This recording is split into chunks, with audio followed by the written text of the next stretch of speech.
Fala galera, vamos lá para a terceira semana aqui no post vídeo Semana no Retrovisor. É, Como assunto, né, que eu queria trazer para bater um papo com vocês é a questão dos estádios, né, sem público. É, é esquisitíssimo, né? Não tem como fugir. Por mais que a gente goste do esporte, tem tido alguns bons jogos, o entorno tá muito esquisito, né? E nada tem me incomodado mais do que os sons artificiais da parada. Não, para mim não faz sentido nenhum ter esses sons artificiais. Deixa jogar e pronto. A gente tem visto casos, né, de false start, até inesperados, ao contrário, né, do que se imaginava. Geralmente false start acontecia para o time visitante e a gente tem visto o time da casa fazendo esse false start. A coisa está um pouco bagunçada. Em alguns estádios estão começando a fazer um público soft nessa rodada. Acho que New Orleans teve no jogo à noite. Tampa vai ter na próxima semana. E vamos ver no que vai dar isso aí, porque não combina com o esporte, os estádios todos, esses até que inauguraram de Los Angeles, Las Vegas, coisas monumentais e tudo vazio. É muito esquisito, né? Mas ao mesmo tempo não dá para vacilar. Em termos de resultado, eu fiz um levantamento dessa rodada. Teve um empate, né? Então eu não vou contar aqui. Mas eu tô gravando antes do jogo do Monday Night entre Chiefs e Ravens. Então, contando 14 jogos, né, tirando esse e o empate, foram 8 vitórias de visitantes e 6 de mandantes. Pode ter sido uma coincidência, não sei se foi uma influência. Alguns times podem estar sentindo um pouco mais, especialmente os times que jogam em estádio fechado. Talvez esse time contem um pouco mais com o barulho da torcida para sua defesa, enfim. Mas vamos ver no que vai dar isso tudo, né? É uma conversa ética, é um monte de coisa, né? E como aqui os estados têm muito poder, no final das contas vamos ver quais que vão acabar liberando, se a coisa melhorar em termos de números, né? De transmissão da Covid e tal. Vamos ver quem é que vai voltar, quem é que não. O campeonato como um todo está comprometido. Mas tem coisas boas acontecendo e vamos a elas. O jogo que eu puxei como importante em termos de playoff, eu vou usar pela segunda vez o Packers, né? Mas eu acho que o Packers e Saints fizeram um jogo bem relevante. Primeiro para o Packers se manter, né, no topo da divisão, já que o Chicago ganhou suas 3. Né? Então não tem muita margem para deixar o adversário correr, foi importante para eles. Para os Saints, eu acho que pesou essa derrota. Né? Eles estão agora com 2 e Tampa passou na frente. Eles têm até né, a única vitória deles foi contra os Buccaneers, ou seja, eles ganhando dos Packers, eles se manteriam na frente por causa do critério de desempate confronto direto. Então agora eles têm que abrir o olho e ver como vai desenrolar o campeonato até para os Buccaneers, né? Torcer para os Buccaneers não engrenarem, porque o ataque deles não está promissor, o ataque dos Saints. Eu não sei o que o Sean Payton pode fazer para reverter esse quadro, mas que o ataque deles, tirando o Camara, né, que fez jogadas sensacionais, o ataque não está promissor. Foi um jogo bom, né, em que tanto o Camara de um lado como o Aaron Jones do outro brilharam. O ataque aéreo do Rodgers teve alguns bons momentos também.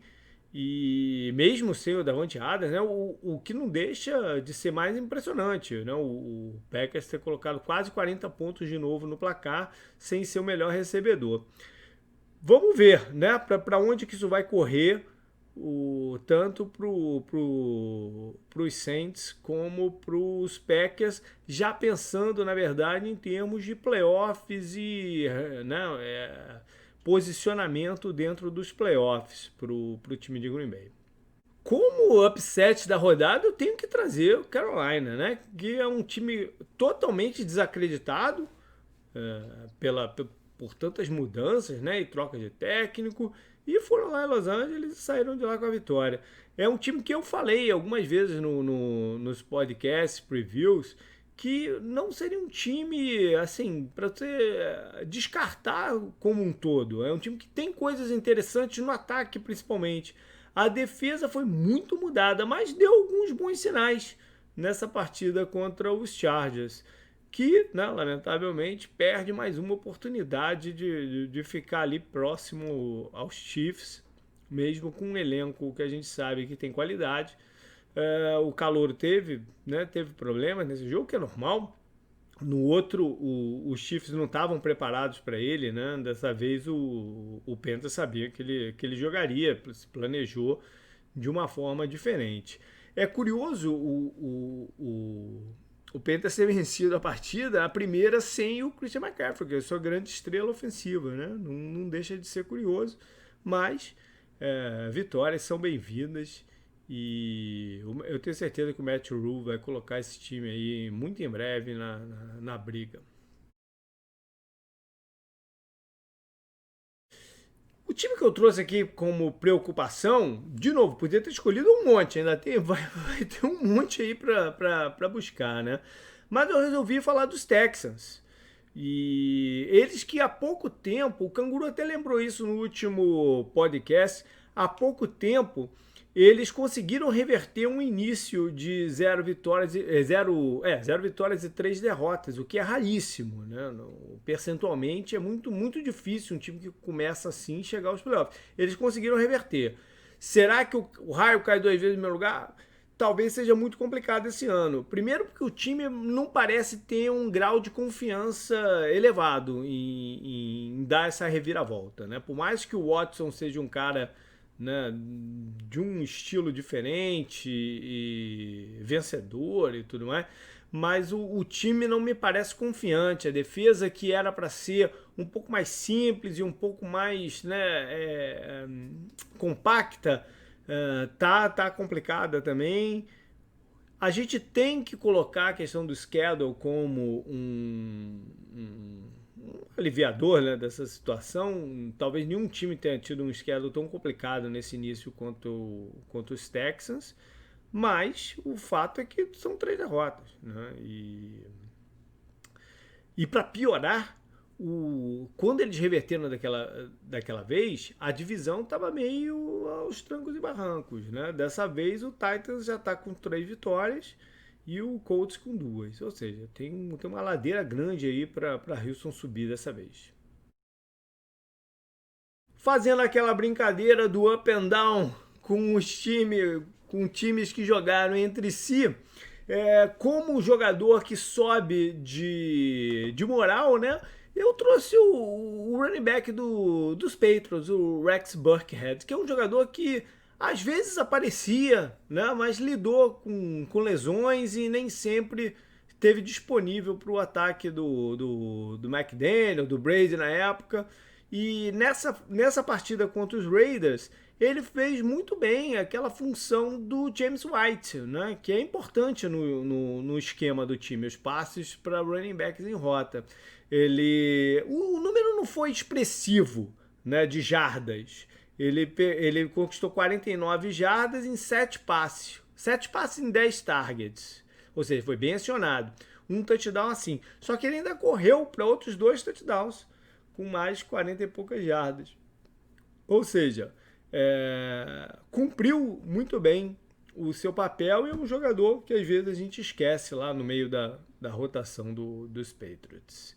Agora, pelo outro lado, eu tenho que trazer um jogador que brilhou na semana anterior, o tight end Darren Waller. É um jogador especial, né? Com muita capacidade de movimentação e diferentes alinhamentos. É um baita de um recebedor, mas para ele ser esse jogador que os Raiders, né, podem contar e fazer o plano de jogo em cima, ele precisa ter partidas, ele precisa ter uma consistência nas partidas, né? Ele dominou a defesa dos Saints, mas agora contra os Patriots foram 2 passes recebidos em 4 targets para 9 jardas. Né? Os Raiders, se vão canalizar o seu ataque por ele, né, pela combinação dele com o Josh Jacobs, ele precisa ter uma constância, mas é um jogador de talento. Vamos então aos destaques, né, da rodada. Como ofensivo, eu ia deixar mais para o final, mas eu tenho que trazer o Russell Wilson, porque ele já se coloca, eu falei isso no podcast, talvez eu tenha falado até no preview também, ele já se coloca como, mesmo muito cedo, como o principal candidato ao troféu de MVP desse ano. Não, tá jogando demais, tá com números absurdos de touchdowns na temporada. Na partida contra o Dallas foram mais 5, poderia ter sido até mais 6 se não tivesse sido aquela pataquada do DK Metcalf, né, que perdeu a bola na entrada da end zone. O Russell Wilson, eu comentei isso acho que no programa dos quarterbacks que a gente faz todo ano na off-season, né, com o Pedro. Ele tem uma bola que para mim é a bola mais, usando o termo em inglês, catchable da liga, né? Ele consegue colocar ela num ângulo de subida que quando ela descai na mão do recebedor.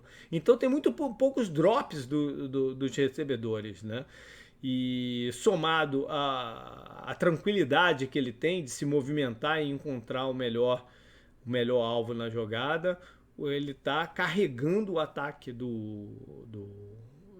Seahawks, né, que não está mais tão dependente do jogo de corridas, e a defesa que não está tão bem, né, a gente sabia que teria problemas de pass rusher, nessa rodada perdeu o Jamal Adams, que era por onde eles estavam tentando resolver esse problema, né, usando blitz e usando uma compactação ali do meio um pouquinho diferente do que a gente está acostumado a ver lá em Seattle.